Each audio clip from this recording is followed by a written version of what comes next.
I'm going to talk to you about the origins of the great conflicts of our century. And you might ask, what is a great conflict? Well, basically, twice in the first half of the century, we have seen the great powers, all the great powers in the world, or nearly all of them, go to war, and to wars which killed 70 million people. That's a lot of people.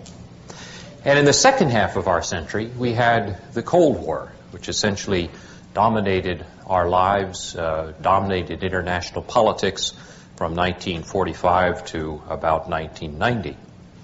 Now, the question I think we want to ask as we look into the origins of the great conflicts of our century is, why did they occur? Could they happen again? How likely is it that history is going to repeat itself? Now, at the end of the Cold War, Frank Fukuyama, a political scientist at the Rand Corporation, attracted a good deal of attention with an essay that he entitled The End of History. And more recently, John Mearsheimer, a political scientist at the University of Chicago, replied with an article which he called Europe Back to the Future. And the argument, of course, was that what we would see is not the end of history, but the return of history. And Mearsheimer envisages a post-Cold War Europe in which Germany and Russia balance each other's power and compete for influence in Eastern Europe, and may lead us back into some of the problems that we're going to look at over the course of the next 8 lectures. Indeed, if you look at the evidence, you can find some evidence from real political leaders, not just academics. Let me read to you a statement by Soviet Foreign Minister Eduard Shevardnadze, made in May of 1990. German membership in NATO, Mr. Shevardnadze declared, would very concretely affect our security interests. It would mean an acute violation of the balance of power in Europe. It would create for us a dangerous military strategic situation. Well, as you know, German membership in NATO did occur. Do we have a dangerous strategic military situation or not? Well, the jury is still out, and I think Mearsheimer would argue, just wait, and you'll find out. But while we're waiting, we can at least try to understand. We can try to understand what are some of the concepts that let us approach these issues, concepts like the balance of power or the concept of the international system. And we can also interweave those concepts with history, trying to understand what actually happened in the great conflicts of our century. And perhaps as we do that over the course of the next set of lectures, we'll have a better way of appraising the questions of, will these conflicts repeat themselves, or will we be able to escape it? Well, let's start out by looking at why international politics is the way it is. But before we do that, we probably have to ask, what is international politics? I think you can argue that there are 3 different forms of international politics. One is empire, and an empire is where you have one government that's dominant over most of the world. Now, we haven't seen that in the Western world since the days of the Roman Empire. Spain tried it in the 17th century. France under Louis XIV tried it in the late 17th, early 18th century. But basically, it hasn't occurred since the days of Rome. And even those ancient empires, empires like the Sumerian or the Persian or the Chinese empires, were really regional in scope. There was a lack of communications in those days, so that each of these empires thought it was the whole world, but in fact it wasn't. And the kinds of wars that they had were wars with what they considered barbarians on their borders. A second type of international politics, looking back over the full sweep of history, is a feudal type of system. A system which we saw in the West after the collapse of the Roman Empire. And what we see in feudal systems is a set of non-territorial loyalties. For example, a citizen of a European political unit in the feudal era might owe some loyalty to his family, some loyalty to his local lord, some to his distant lord or king, some to the Pope. And those loyalties would be roughly evenly distributed. In fact, what country, if we can use that term, or political unit you belong to, might be determined by whether one or another of your lords married somebody else. And then you would be transferred automatically to a different political jurisdiction. And that led to a crazy quilt pattern of political units in a feudal system, and the wars had that same characteristic of sort of an odd coming back and forth across uncertain borders. The third type of international politics, and the type that we're going to be most concerned with, is what's called the anarchic state systems. And that's a situation where you have relatively cohesive states without any higher ruler above them. Now, those states can be city-states. If we go back to the ancient Greece and look at the Peloponnesian War as described by Thucydides, you have a situation of city-state wars. Or if you look at Machiavelli's description of 15th century Italy, you have a set of city-state wars. Or the states can be dynastic territorial states, which get their coherence from a ruler, which you found in Europe after about the year 1500 or so. Or, as we know them more recently, they can be nation states, in which the coherence of the political unit comes from a sense of common nationality. And that tends to grow in Europe gradually after the middle of the 17th century, after the end of the 30 Years' War, which was sometimes called the last of the great wars of religion and the first of the great wars of the national state. So when we speak of international politics today, we generally mean this kind of anarchic state system. Now, how do you define this? It seems to me that leads you to international politics being politics in the absence of a common sovereign, the absence of some higher ruler. Now, the word anarchic, though, may be somewhat misleading at first. If we think of anarchy in our day-to-day use of the term, we probably tend to think of it as meaning the same thing as chaos. But it's not chaos. Anarchy is anarchy, absence of government. And essentially, when you have the absence of government, what you have is a self-help system. Now, the great 17th century English philosopher Thomas Hobbes called this a state of nature. This was the metaphor he used to try to summarize a situation where there was no government. And that's a term which also Americans find strange. I mean, when I think of a state of nature, I probably think of some pastoral scene in Vermont with cows grazing and autumn leaves changing or whatever. But if you want to understand the term state of nature as Hobbes meant it, think of Lebanon today. Or in Hobbes's terms, a war of all against all in which life is nasty, brutish, and short. That kind of world, a state of nature in which there is no higher government, no protection, no police force, is more what Hobbes had in mind. Now, if we try then to get a feeling of what's different between domestic and international politics, we can try to summarize it along three different dimensions, along the legal, the political, and the social. Now, what I'm going to talk about on these three dimensions are what you might call ideal types. No well-ordered domestic polity is perfect. There are some aspects of a state of nature even in a well-ordered domestic polity. If you don't believe me, try crossing Central Park in New York late at night. But by and large, there are differences between international and domestic politics along the lines I'll describe.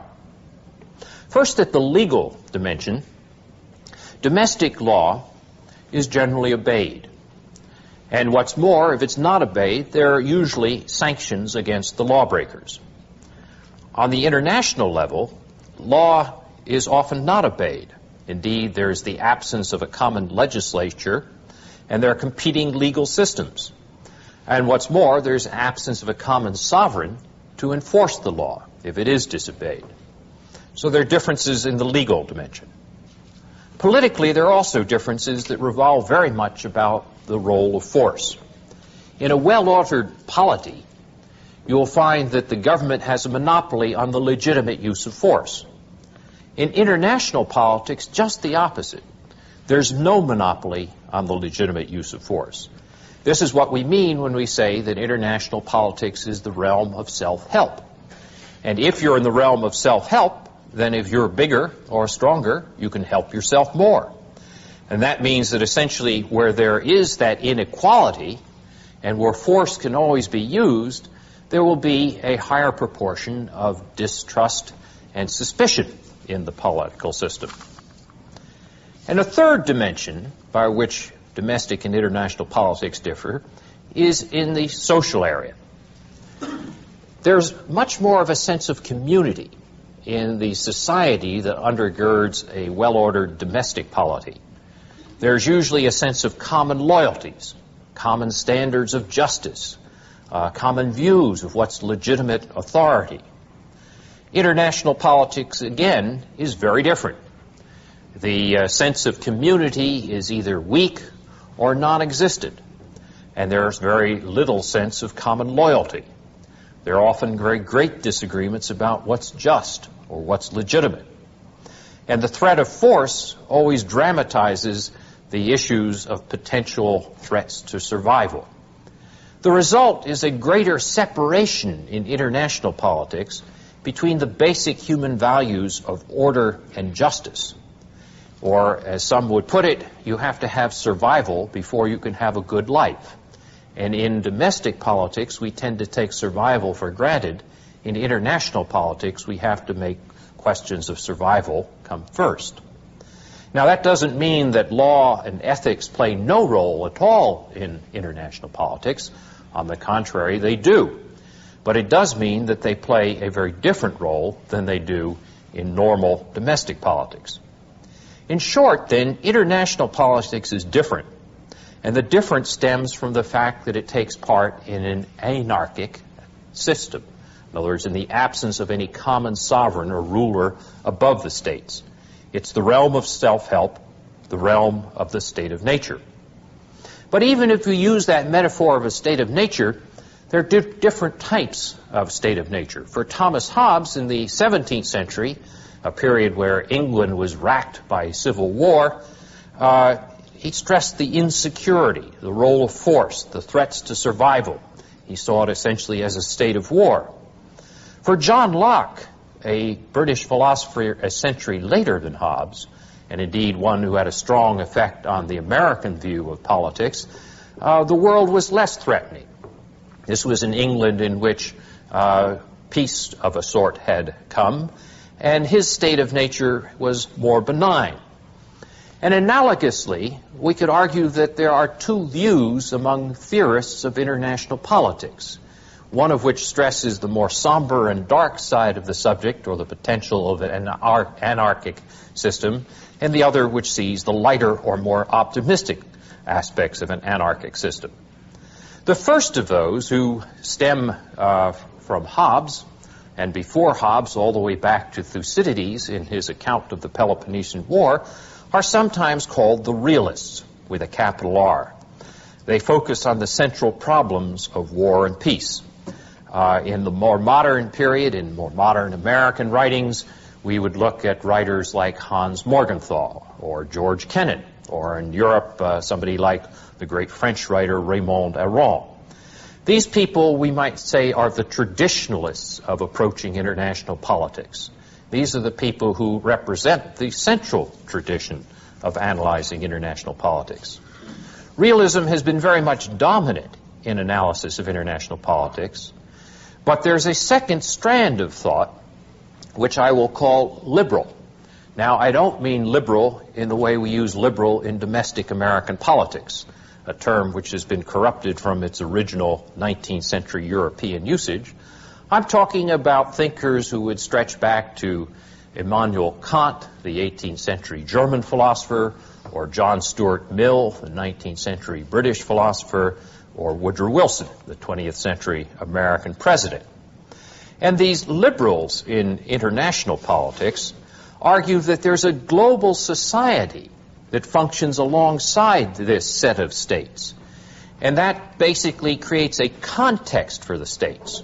There is constant trade going on between states. There are constant contacts that are going on between citizens of states. There are institutions which cut across international borders.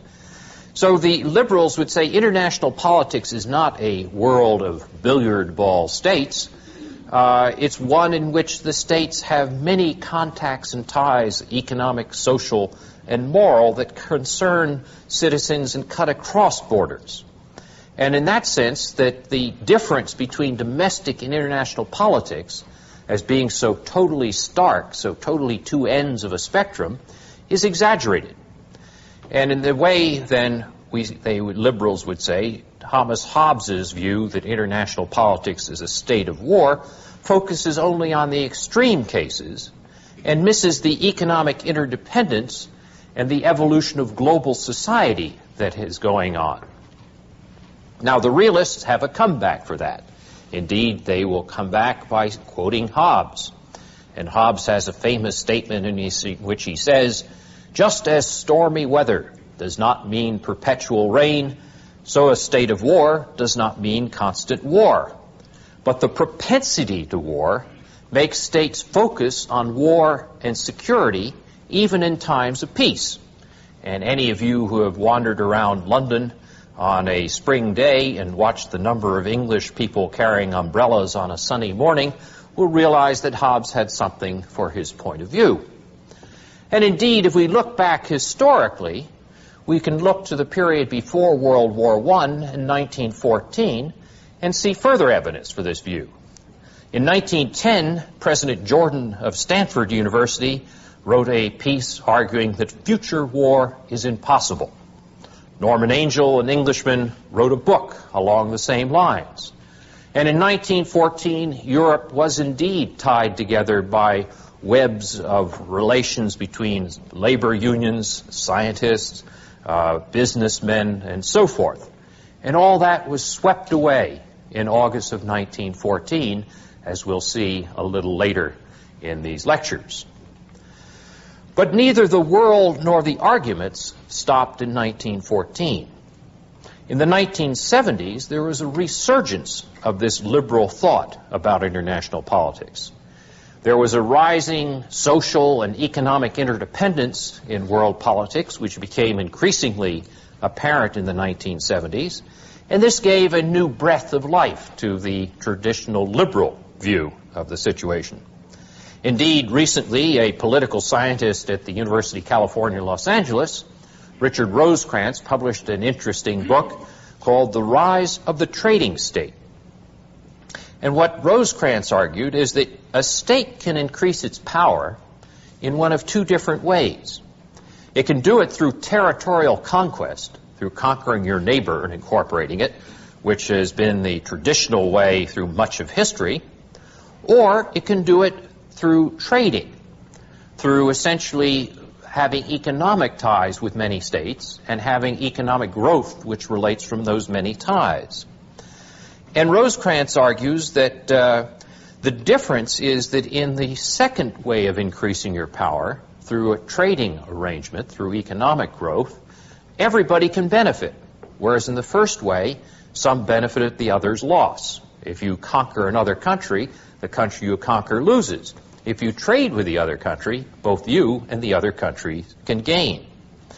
So for Rosecrans, the argument is if you take a case like Japan and say, was Japan better off in the 1930s when it tried to create the Greater East Asia co-prosperity sphere of conquering its neighbors, or is Japan better off today when it has not developed a major military capability but has become a major trading state?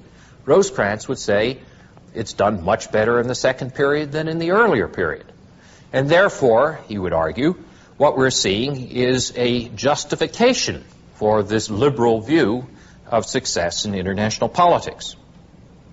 Now, the liberals, and particularly those who are particularly concerned about the future, would argue that there are not only great increases in economic interdependence, but also we have a new dimension of ecological interdependence. And that essentially what we're seeing is a whole set of issues which are blurring the difference between domestic and international politics, because they're cutting across national borders. And in a world without borders, a world in which we're all affected by the depletion of the ozone layer or by global warming, or where we have dangers or difficulties related to debt or questions of that sort. In that kind of a world, the traditional realist view of a state of war doesn't make much sense, say the liberals. Indeed, some, like Professor Richard Falk at Princeton University, argue that we may begin to see a whole set of non-territorial loyalties in which people will no longer have the same feelings they have about their territorial states. As he sees it, the territorial state dominated the modern world for the last 400 years, since the Peace of Westphalia that ended the 30 Years' War in the 17th century, but now we may finally be evolving to a different type of international politics beyond that. Thus, we have two quite different views of what international politics is about. The realists stress continuity over time about the central security dilemma in international politics. The liberals tend to stress change. Both of them claim the high ground of realism with a small r. The liberals see the realists with a capital R as cynics, who are prevented from seeing change by their limited imagination and their fascination with the past. And the traditionalists, or traditional realists, see the liberals as utopian dreamers, and they label this new school of thought globaloney. Now, who's right? Well, unfortunately, both are right and both are wrong. It would make the study of international politics much easier if there were a simple answer to the question, but it would also make it less interesting. In that sense, what we need to do is to focus on both continuity and change. Some aspects of the international system are unchanged since Thucydides and the days of the Peloponnesian War over 2 millennia ago. And it certainly should be chastening for futurists to find that there are some recurring familiar themes and problems in events that occur over 2 millennia. But on the other hand, the liberals would come back and say Thucydides never had to worry about nuclear weapons or the ozone layer. Now, our problem then in trying to understand international politics is to build upon the past while incorporating change where it's significant. This means that we shouldn't discard the traditional wisdom or analysis that the realists offer us, but we need to know how to adapt it, how to find its limits, and to add when it doesn't have a very good explanation. So we'll find that in international politics, we're not dealing with a subject such as physics, where you can have strong deterministic theories. We're going to find many qualifications that we have to add to the traditional theories. But we do need to learn the basic regularities of the past first before we turn to their limits. So what do we do then as we try to adapt tradition to change? Well, let me give you examples by looking at 3 of the basic categories of traditional analysis in international politics. Who are the actors in international politics? What are their goals? And what are the instruments that they use? Traditionally, the actors in international politics were states, and states were the only actors that mattered. Indeed, there were only a few major states that mattered, the great powers. Now, one of the changes that we've seen over the last 40 years or so is a great increase in the number of states. When the United Nations was founded in 1949, there were about, or 1945, sorry, there were about 49 states. Today, there are more than 3 times that number, roughly 165. But probably even more important than the increase in the number of states is the role or rise of non-state actors. And an example of this would be the large transnational or multinational corporation. It's worth noticing today that there are probably a score of companies which have annual sales that are larger than the gross national products of 80 countries. So that if we think about questions like how important is it to the United States that we have a good contact with IBM or Mitsubishi, that may be more important than our relations with Burundi or Malawi.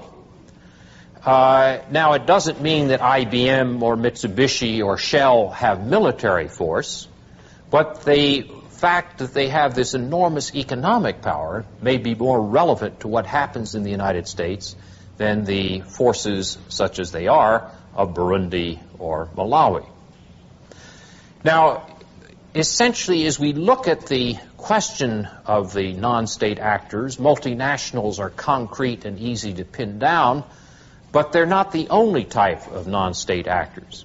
If we were to look at a picture of the Middle East today and the problems in the Middle East, and we were to fail to include the superpowers, the U.S. and the Soviet Union, that would be a pretty silly picture. But a picture without the oil companies, or without Jewish groups, or without guerrillas, or without potential hijackers, would also be a woefully inadequate picture. So as we try to understand the politics of an area like the Middle East today, we don't want to say the answer is state actors or non-state actors that determine what happened. Rather, what you want to look at is more complex coalitions of actors, in which you'll have coalitions in which some of the non-state actors and some of the states are on one side or others on the other side. So we have to adjust the traditional picture that international politics is only among states to include states and non-state actors. How about goals? Well, traditionally the goal in international politics was security, and that grew out of the basic security dilemma of the anarchic situation. But what we've seen in international politics in the last 40 years is some changes in the sense of the rise of new issues on the agenda of international politics. What you find are economic and social questions which are becoming as important, or nearly as important, as the issues of security. There may be new types of threats. As a Canadian friend of mine once put it, Canada doesn't worry that the United States is going to send troops in to burn Toronto a second time, as we did in 1813. Canada worries today that some computer in Texas is going to program Toronto into a backwater. And this is a very different type of security threat, a very different way of thinking of problems of security. In addition to that, which is an economic example, if we think of the issues related to global warming, or think of the issues related to terrorism or to drug trade, we find many of the things that have dominated the headlines in our newspapers over the last few years are not the traditional types of security threat. They're new types of security threat. So when we say that the goals that states pursue are military security in the traditional view, we have to supplement by adding to that other types of threats, other types of goals that states have. A third type of traditional category for analyzing international politics is the instruments that states use. And there, the traditional view is that military force is the major instrument. But again, there's some changes that we have to take into account to understand the modern world. There's an increased costliness and a less effectiveness in the use of military force as an instrument for large states than was true in the past. Or, as my colleague at Harvard, Stanley Hoffman, has put it, the link between military strength and positive achievements has been loosened. Not replaced, not totally destroyed, loosened. Now, what could cause this? Well, let's think of several reasons. One is that the highest level of military force, nuclear weapons, is so disproportionate in its destructiveness that there's a gap between ends and means. What you would accomplish by the use of nuclear weapons, the devastation that might occur, particularly if a nuclear war were to escalate to large-scale nuclear war, would be so out of proportion to whatever goal you were trying to achieve that there is a great reluctance to use the strongest form of military force. A second difference is that conquest of poorer and weaker countries has become much more difficult in a world of nationalism. In a world in which states have populations that are socially awakened, that are aware of who outsiders are and how outside they are, it becomes much more costly to try to rule over them by the use of military force. It's one thing to have a brief use of military force, as in the American intervention in Panama. It's another thing to try to keep military force in an area where it's not wanted for long periods of time. This is something the United States found out with its defeat in Vietnam, something the Soviet Union found out with its defeat in Afghanistan. So in that sense, ruling over socially awakened nationalistic populations means that the costs of military force are much higher than it would have been, let's say, than in the 19th century, when Britain could conquer many of the African countries with a small group of soldiers led by a few adventurers. And a third source of increased cost for military force is internal restraints, the growth of an anti-militaristic ethic, particularly in many of the Western democratic countries. Now notice that these different causes of the increased costliness of the use of force affect different states in different ways. They tend to affect large countries, democracies, countries with nuclear weapons, more strongly than they affect small states, which may not have those characteristics. And they may, in fact, there may be trends in which non-state actors, like terrorist groups, find it easier to use force because of new technologies. So in that sense, the net effect of this may be to somewhat erode the hierarchy of international politics, which in the past has been based on these hierarchies relating to the use of force. So in that sense, what we find as we look at the instruments of international politics is that the traditional instrument, the use of force, has to be supplemented. There have to be other things that you think about as well. And some of those other things could be the manipulation of economic interdependence, the manipulation of communications, the use of international organizations, the use of economic ties, and so forth, as supplements. Now notice that I'm not saying that the role of force is finished or that force is obsolete. What I am saying is that force has become more costly for great powers to use than it was, for example, in the 19th century or even in the earliest part of this century. And that also means that force will be relevant in some areas more than in others.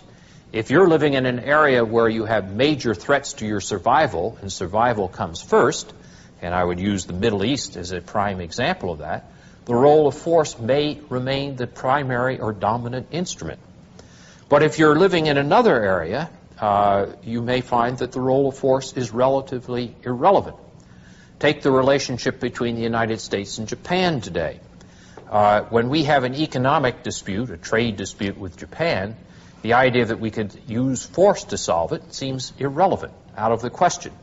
In 1853, Admiral Perry could sail in with the Black Fleet, as it was called, and threaten to bombard the Japanese unless they traded with the United States.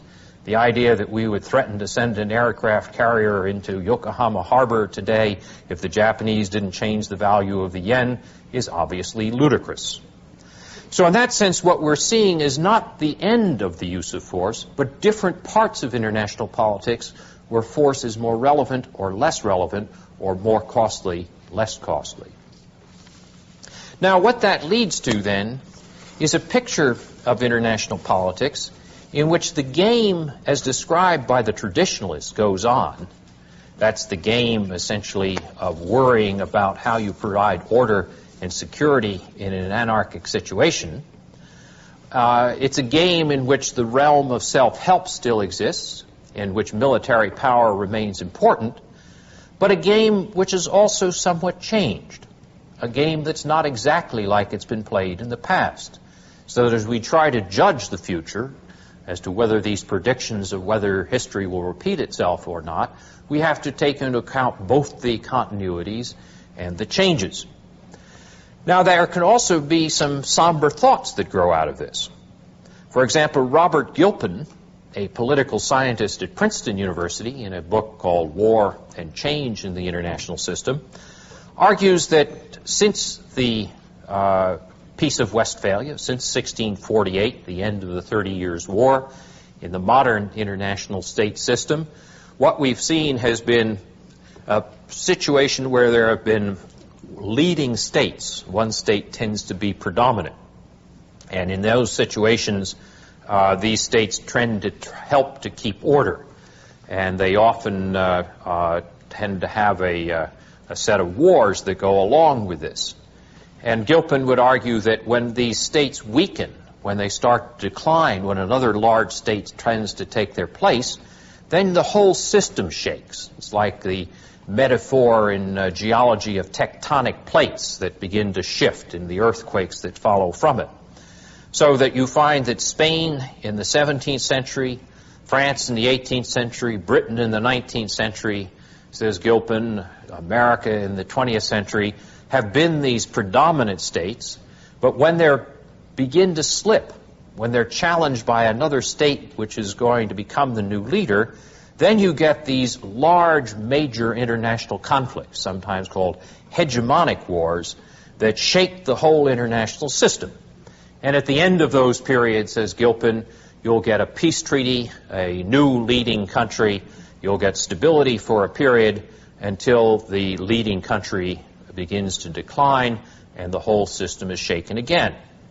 And he would argue that the Peace of Utrecht in 1713, which ended the wars of Louis XIV, ushered in a period then in which there was relative stability until the Napoleonic Wars. And the Napoleonic Wars at the beginning of the 19th century were ended with the Congress of Vienna, the Peace of Vienna in 1815, and that entered into a period of relative stability through the 19th century until the beginning of this century, where you had World War I and its continuation in World War II. And that led to the 1945 settlement, the Charter of the United Nations, and the system which has lasted for 45 years up until 1990. And on that view, now we have a situation where decline may be occurring again. One view is, I think, unassailable, that the Soviet Union, as one of the great powers, is in decline. Another view, which is much more debatable, is that the United States is in decline. Professor Paul Kennedy of Yale, with his Rise and Fall of the Great Powers, has argued that the United States is now declining. If so, we might expect a period of hegemonic war, another one of these great shaking events. I have argued against Kennedy in my book, Bound to Lead, The Changing Nature of American Power, that the United States is not declining. But the interesting question for our analysis of world politics is if we are going through another one of these cycles, such as we've seen in the past, we may be in for a period of great instability, and the pessimists may be right. On the optimistic side, you could argue that the world is considerably different, that this cycle of hegemonic wars, of great shaking wars, has now come to an end for at least three reasons. One is the role of nuclear technology, the prospect of total devastation that might go along with a large hegemonic war. Another is the role of economic interdependence, that as we become more thoroughly interdependent, the costs of this violence would be too high. That would be a liberal type of view. And a third is the growth of global society, that these contacts across international borders will tend to make war seem illegitimate.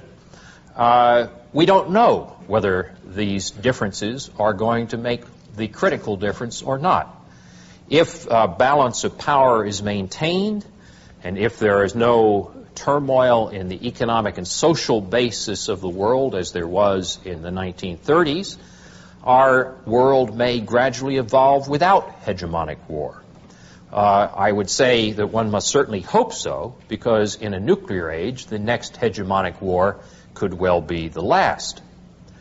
But if we look carefully at the origins of the three great hegemonic conflicts that we're going to look at in this set of lectures, World War I, World War II, and the Cold Wars, the great conflicts of our century, we may be able to get a better understanding of whether this hope that we've escaped such a cycle is justified or not.